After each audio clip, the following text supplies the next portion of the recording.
Vote তো চলে আসলো, আমার যে আইডি কার্ডের নাম ভুল আছে ওটা দিয়ে কি ভোট দেওয়া যাবে? কেউ সঠিক খবর জানে? আমার নাম মাহমুদ, কার্ডে নাম এসেছে মুখেমুদ।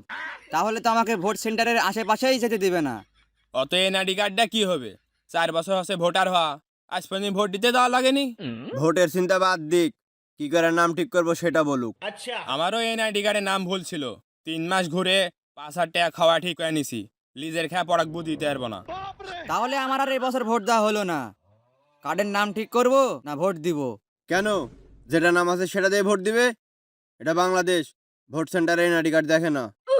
পরের কথা শোনা রিস্ক নিতে পারবো না। ভোট সেন্টারে যদি কেউ দেখে আমার নাম মুখেমুদ, তাহলে কি আমার মান সম্মান থাকবে? আগে কার্ডের নাম ঠিক করব, তারপরে ভোট দিব। আমার পরিচিত লোক আছে, 500 টাকা দিলেই হয়ে যাবে। 500 টাকায় হয়ে যাবে? তার 5,000 টাকা লাগছিল কেন? ওই 5,000 টাকাও লাগবে। 500 টাকা আমি দালালি নিব, কারণ নাম ঠিক করা লাগলে আসুক।